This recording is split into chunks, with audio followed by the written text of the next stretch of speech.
అదే RTV app వార్తల్ని క్షణాల్లో చదివే అవకాశం ఉంటుంది. ఒక న్యూస్ పేపర్, ఒక టెలివిజన్ ఛానల్ మీ చేతుల్లో ఎప్పుడూ ఉంటాయి. తుంగభద్ర గేట్ 19 గేటు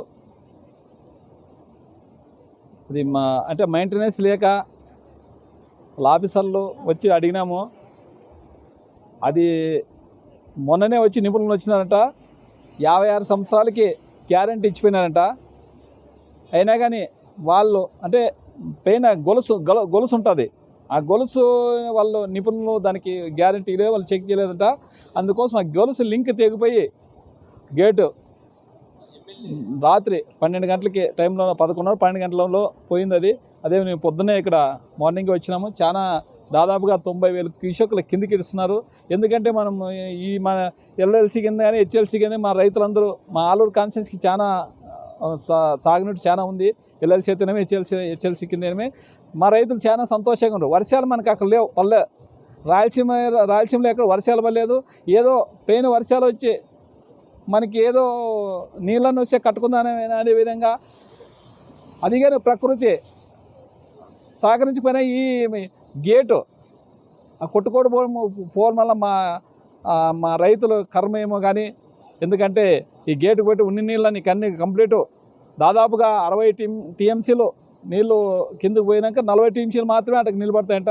ఆ 40 టీఎంసీలకి ఉంటే ఖచ్చితంగా తాగునీటి సమస్య చాలా ఘోరంగా ఉంది. ఎందుకంటే వర్షాలు లేవు, అక్కడ వర్షాలు పడలేదు ఇంతవరకు. ఇంకా ఎప్పుడో జూన్ 12 తారీఖు ఏమో పడిన వర్షాలు ఇంతవరకు పడలేదు.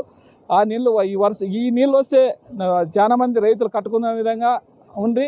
ఆ నీళ్ళు కానీ ఈరోజు ఆవిరైపోయినాయి. అది అందుకోసమే నేను వాళ్ళకి ఆఫీసర్లతో మాట్లాడినాం. పొద్దున మాట్లాడుతూ వాళ్ళు ఏమన్నారంటే ఖచ్చితంగా మేము 2-3 రోజులన అది ఆల్రెడీ డిజైన్ ఇచ్చినారంట. డిజైన్ ఇస్తేనే మేము 2-3 రోజులన అంటే ఆ గేట్ని కంప్లీట్ బ్లాక్ చేస్తామనే విధంగా చెప్పినారు. ఒక 2-3 రోజులు పోయిన తర్వాత ఖచ్చితంగా బ్లాక్ చేసి దానికి పని చేయకున్నట్లా చేస్తాము.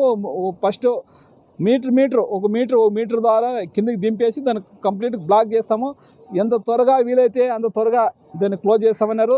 వాళ్ళు అనింది ఏమంటే ఖచ్చితంగా మేము చెప్పలేము. వాటర్ అంతా 60 టీఎంసీలు 100 టీఎంసీలోన 40 టీఎంసీలు మాత్రం గ్యారంటీ చెప్పగలము. 60 టీఎంసీలో మాత్రం అది సక్సెస్ అయితే మాత్రం ఖచ్చితంగా మేము ఒక 20 టీఎంసీలు మాత్రం 20-25 టీఎంసీలు మాత్రం ఖచ్చితంగా బయటికి వెళ్ళిపోతాయి. మేము 40 టీఎంసీలు మాత్రం ఖచ్చితంగా వేయటము. మేము 60 టీఎంసీలు నిలబెట్టే విధంగా చేస్తాము. ఖరీఫ్ మాత్రం ఒక్కొక్క పంటకు మాత్రం గ్యారంటీ చెప్పగలము. ఎందుకంటే ఈ నీళ్ళు అనవసరంగా వెళ్ళిపోయింది అనే విధంగా ఈరోజు మన ఎస్సీలు అయితేనేమి, ఈలు అయితేనేమి, మన చైర్మన్ అయితేనేమి అందరూ చాలామంది వచ్చినారు. అదేవిధంగా మన డిప్యూటీ సీఎం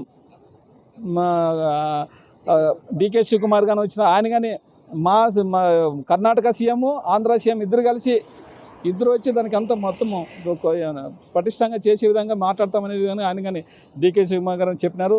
మేము కానీ ఆయన కానీ చెప్పినాము. సార్ ఖచ్చితంగా ఇది జల్దీ చేస్తేనే మనకి ఎట్లంటే ఎందుకంటే వాటర్ ఇంకా ఆగస్టు 15, 20 వరకే ఇక్కడ నీళ్ళు వర్షాలు వస్తాయి కర్ణాటకలో.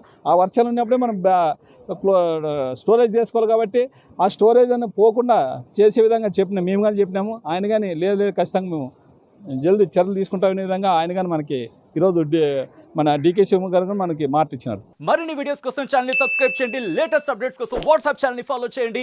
అండ్ లింక్ డిస్క్రిప్షన్ లో ఉంది.